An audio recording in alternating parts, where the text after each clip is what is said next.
busca de qualidade de vida. Obrigado, senhor presidente. Grande expediente, deputado Chico Alencar, 25 minutos. Em seguida, Ronaldo Benedetti, PMDB, 25 minutos. E do doutor Grilo, PS Minas Gerais.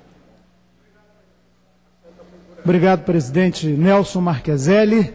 O som está um pouco baixo, não? Impressão minha?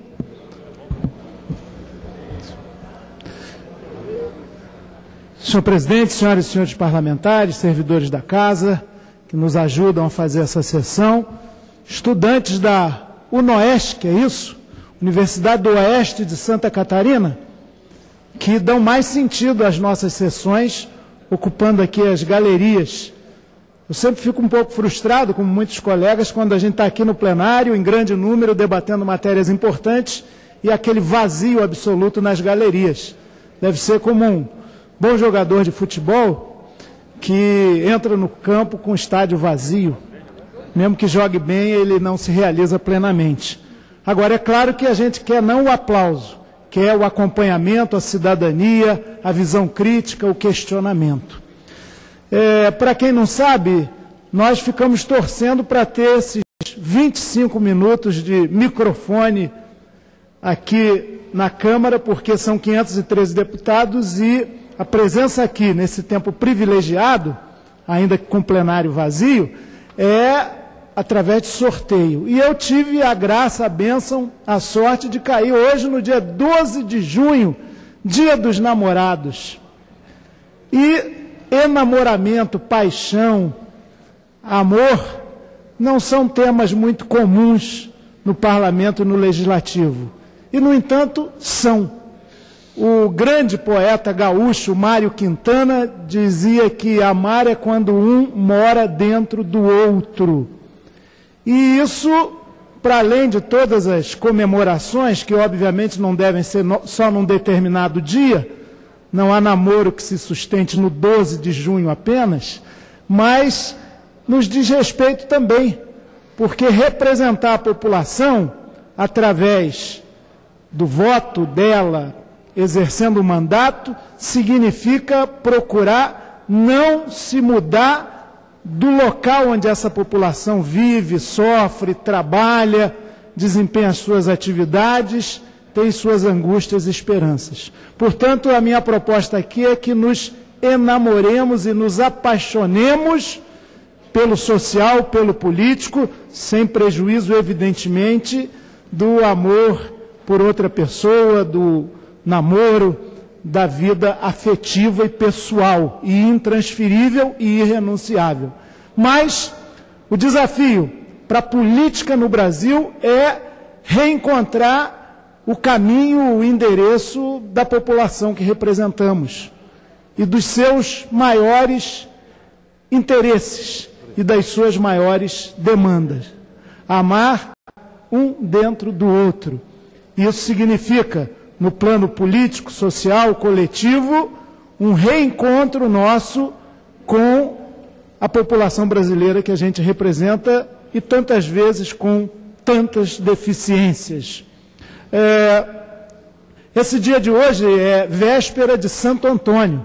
Daí que algum publicitário esperto, analisando o calendário ano a ano, sabendo que uma sociedade de mercado se rege muito por aquilo que nos é imposto, pela propaganda, pela ideia precária do compro, logo existo, viu que o mês de junho, além das festas juninas tão deliciosas na roça brasileira, que continua muito viva, era também o dia do santo casamenteiro, e escolheu o 12 de junho porque é véspera desse Santo Antônio, franciscano, português, de muitas luzes e de muita dedicação de vida. Ele não casou, foi enamorado de outras causas, e nem assim sua vida se perdeu. Estamos aqui falando de Santo Antônio. Mas eu quero especialmente, além de fazer esse desafio para superarmos o padrão degenerado da política no Brasil, dos partidos de negócio, do interesse menor, das campanhas milionárias, da reprodução de mandatos como sentido e fim dos próprios mandatos, falar de algo que está na ordem do dia, que é a Rio+20. na minha cidade do Rio de Janeiro. Eu sou representante do PSOL, Partido Socialismo e Liberdade, no Rio de Janeiro. Não sem antes fazer uma brevíssima referência nessa busca do reencontro. Também hoje, e o deputado Nelson Marqueselli, que preside essa sessão, sabe muito bem, se comemora meio século do Concílio Ecumênico Vaticano II, quando a Igreja Católica buscou, inclusive dialogando com outras denominações cristãs, um reencontro com a sociedade. Como os italianos dizem, um aggiornamento. Para o deputado Nazareno Fonteles também é um pós-conciliar. Ela, a Igreja Católica, reencontrar o caminho do povo. Não ficar lá na suntuosidade dos palácios, da riqueza, está mais para Assis, a pequena cidade de São Francisco, o pobrezinho de Deus, do que para o Vaticano, com as suas riquezas, muitas vezes conquistadas a ferro e fogo, com guerra, cruzadas e um monte de crueldades que certamente Deus não abençoa. Mas, para além dessa referência do meio século do concílio, quero entrar no tema principal aqui, que é a questão do reencontro nosso com a natureza. Quando falamos de Rio+20, Conferência Mundial do Meio Ambiente, patrocinada pela Organização das Nações Unidas, 20 anos depois da Rio 92, e eu já estava lá adulto, pleno, maduro, com as minhas imperfeições, evidentemente, acompanhando tudo aquilo, precisamos ter um olhar também questionador dessa Rio 92, porque ela acontece com um defeito congênito e fundamental de ser apreciado. Qual é esse defeito congênito? Não se fez nos fóruns internacionais, nas reuniões preparatórias para Rio+20, nenhum balanço das boas metas, das belas ideias, de tudo que se proclamou num acordo internacional em 1992. Como é que você vai fazer uma nova conferência mundial do meio ambiente, que tem como referência essa anterior, de 1992, sem se fazer uma avaliação do que caminhou ou do que não caminhou de lá para cá?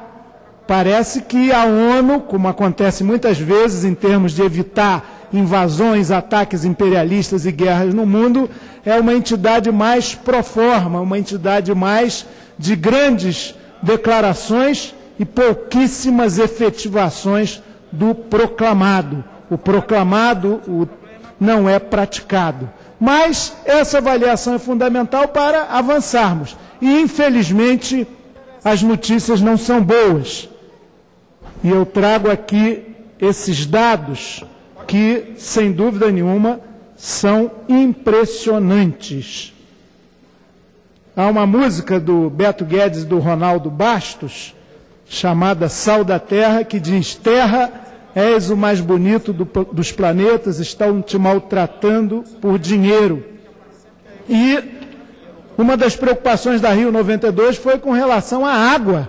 Até se falava já naquela época, última década do século passado, que a guerra do século XXI não seria por ocupação de territórios, por espaços, por comando, mas pela água, nem pelo petróleo mais. E, no entanto, se o modelo econômico atual de produção e consumo persistir, metade da população mundial, em 2 décadas, vai viver na escassez da água, esse bem tão precioso e aqui entre nós, no Brasil, tão desperdiçado. Não é uma afirmação minha, nem dos ecossocialistas do PSOL. É uma afirmação de 2.700 cientistas num relatório de quase 7.000 páginas, intitulado O Estado do Futuro. Então temos um problema da água.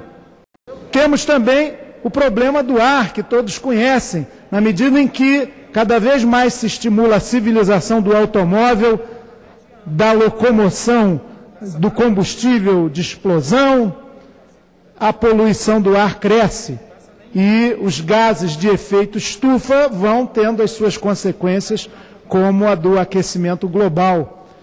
É bom lembrar que isso é letal, isso mata. As doenças respiratórias levam à morte prematura no mundo 6 milhões de pessoas por ano. Então, quando a gente, semana passada, celebrou o Dia Mundial contra o tabaco, do antitabagismo, estávamos exortando ao mais elementar, que pelo menos ninguém se autopolua, mas é preciso criar mecanismos e políticas para evitar que, cada vez mais, com esses engarrafamentos monstruosos e com a ideia de que só o carro pode nos transportar, sem políticas públicas de transporte de massa, continuemos nesse caminho suicida. A temperatura do planeta, ela pode chegar a 3 graus Celsius no final deste século. Para a vida de cada um de nós parece uma eternidade, mas, em termos da história do ser humano aqui no planeta, um século não é tanto assim. Em termos da história da vida, porque somos irmãos de tudo que tem asas, patas e raízes, de todos os seres viventes, um século não é nada, pois logo esse século, quando findar, poderá estar com temperaturas intoleráveis para a vida humana. E sem a significativa redução dos gases que provocam esses extremos climáticos, secas prolongadas, como vemos no Brasil, no Sul, no Nordeste, agora mesmo, chuvas torrenciais, como a que matou mais de 1.200 pessoas lá na Serra Fluminense do meu Rio de Janeiro, os problemas que Santa Catarina já enfrentou também, com a precipitação pluviométrica violenta e as construções muitas vezes inadequadas pelo crescimento urbano em áreas que deviam estar protegidas. As catástrofes naturais, na verdade, não são apenas naturais, são também humanas e derivam de um modo de produzir e consumir que vem desde a Revolução Industrial, que está provocando esse aquecimento global. O limite tolerável de média de temperatura, em termos de elevação da atual, é de 2 graus Celsius, e nós praticamente já atingimos esse limite. Leonardo Boff, teólogo, professor, escritor, um grande ambientalista, diz: temos apenas uma década para livrar a civilização humana de uma ecocatástrofe planetária. E ele repete o grande, saudoso escritor português José Saramago, Prêmio Nobel de Literatura. Não, eu não sou pessimista. A realidade é que é péssima. Ora, isso deve nos derrotar? Não, isso deve significar um desafio. Hoje eu até brinquei na CPI do Cachoeira Delta com o advogado Cacai, dizendo, bom, ele está lá defendendo o governador Perillo, já estava defendendo antes o próprio Cachoeira e o Demóstenes Torres, senador, e eu falei, bom, para você o lema só o desafio é estimulante se aplica, né? Se bem que ele está sendo deputado Cibá, muito bem remunerado, provavelmente, né? Mas só o desafio é estimulante, de fato, para todos nós, na vida, na nossa existência concreta, até em conquistar uma namorada, um namorado, um parceiro. Às vezes é um desafio que a gente não sabe bem como enfrentar, mas é estimulante. Quanto mais difícil, mais gostosa a conquista. Pois olha, a situação de crise, de beira de uma catástrofe ecoplanetária, para além da realidade que deve nos preocupar, tem que ser também muito estimulante. E isso significa dizer que no modelo atual, produtivista, do livre mercado, do lucro como motivação das atividades econômicas, do individualismo, da competição, no lugar da cooperação e da solidariedade, nós precisaremos logo de 2 terras, 2 planetas, para satisfazer as necessidades do consumo culturalmente imposto como ideia de felicidade para a população. Se um chinês, como está sendo estimulado a isso, na chamada República Popular da China, resolver consumir como um americano médio, em 30 anos, a matriz energética do planeta, baseada no combustível fóssil, estará totalmente esgotada. E isso não é uma brincadeira, nem é um devaneio, isso é uma realidade que precisa desde já ser enfrentada. O ser humano que produz maravilhas, que criou coisas tão fantásticas, inimagináveis, ele tem como superar essa crise civilizatória que ele enfrenta. E isso significa questionar alguns projetos, mesmo no Brasil, que continua com a ideia dogmática de um tipo de desenvolvimento que é extremamente predatório. Cito dois exemplos muito conhecidos. A famosa transposição do Rio São Francisco, que mereceu o aplauso quase geral, à exceção de uns poucos aqui, entre os quais o pessoal se incluía, nesta casa no Congresso Nacional, iniciativa ainda do governo Lula. Aparentemente, para livrar da penúria 12 milhões de habitantes do semiárido. Nós sabemos que, na verdade, essa transposição que anda muito devagar, cujo preço do orçamento inicial já dobrou, só 4 etapas foram cumpridas de 16, ela vai muito mais alimentar as grandes indústrias da agroexportação e a carcinicultura do camarão do que a população sedenta do semiárido nordestino. Também essa ideia das grandes hidrelétricas, aprovou-se aqui também contra o nosso voto, e o do PV, se não me engano, uma medida provisória da presidenta Dilma para ampliar áreas de grandes lagos, necessários à construção de 7 hidrelétricas.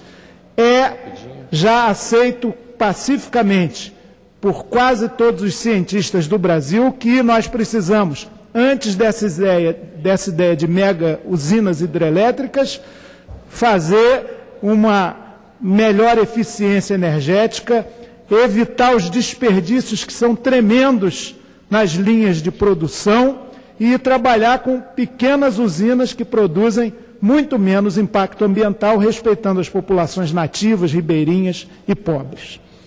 Mas vamos chegar naquilo que eu antecipei aqui. Qual é o balanço, para entrarmos na Rio+20, da Rio 92? Ou seja, o que se avançou de 1992 até hoje? E aí, repito, o saldo não é nada bom.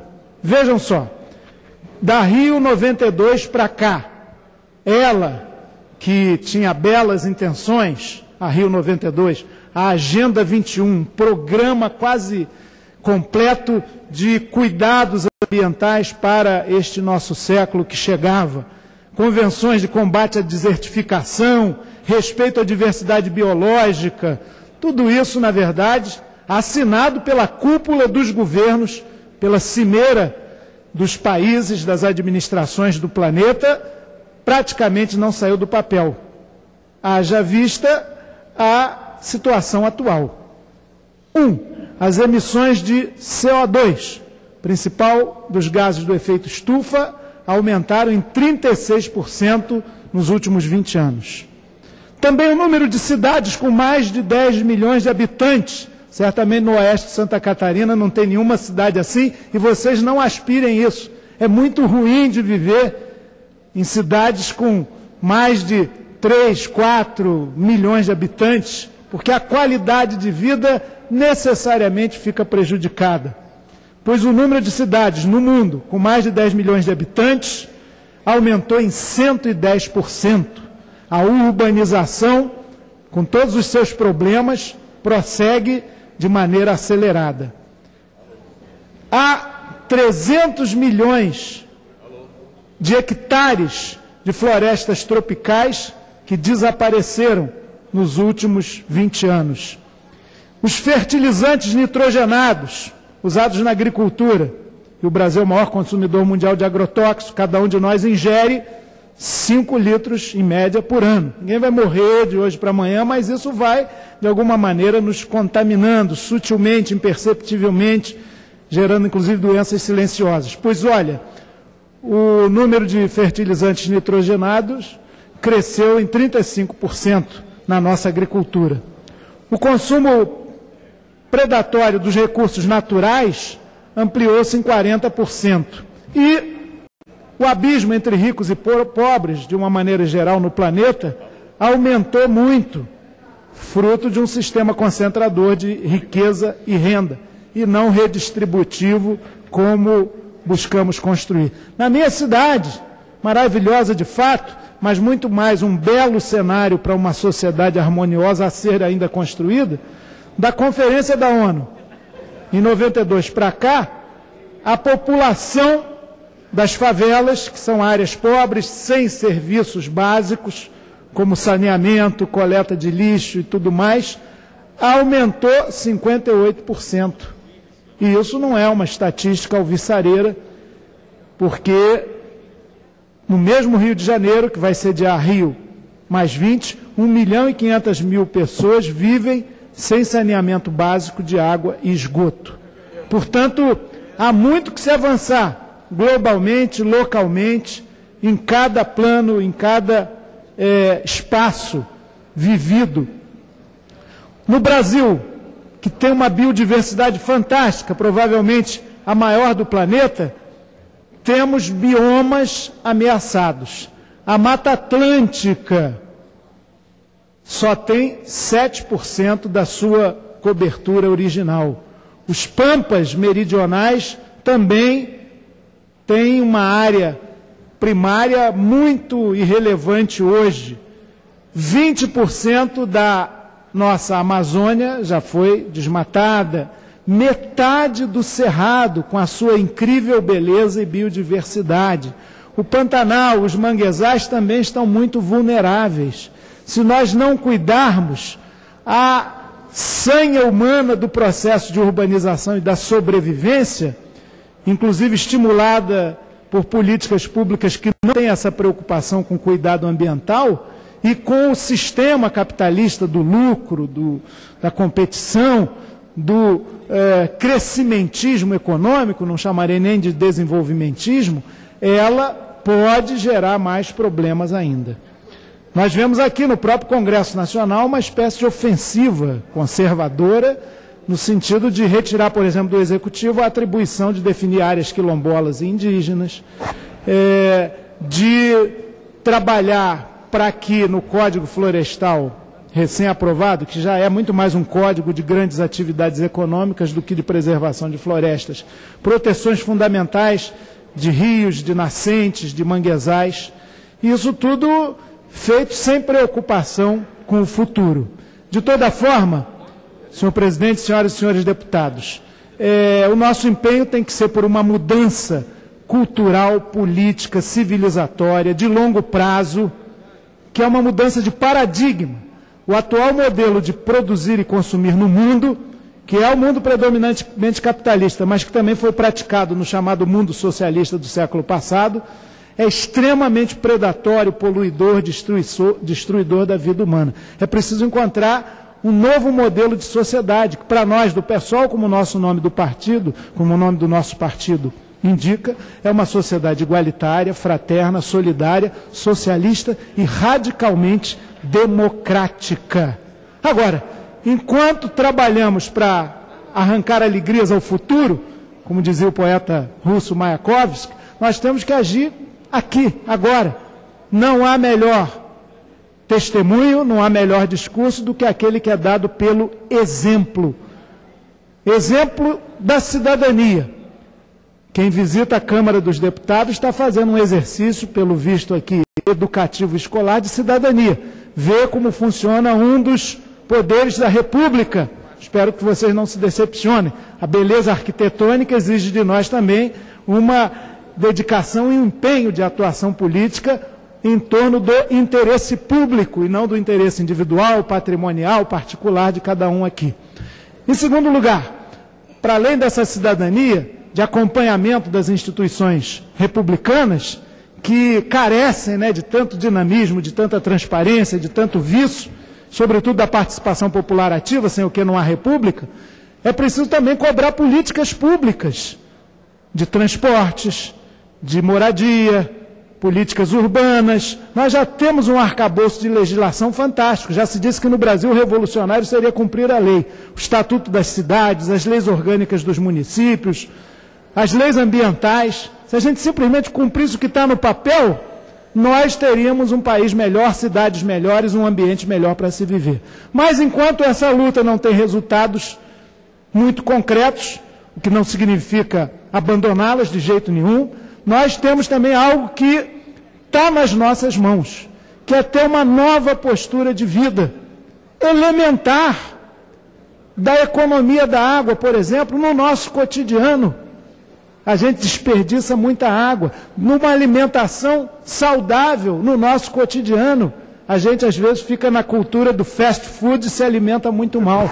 Do transporte solidário, coletivo, da repartição do uso da cidade, do ambiente onde a gente vive, entre todos.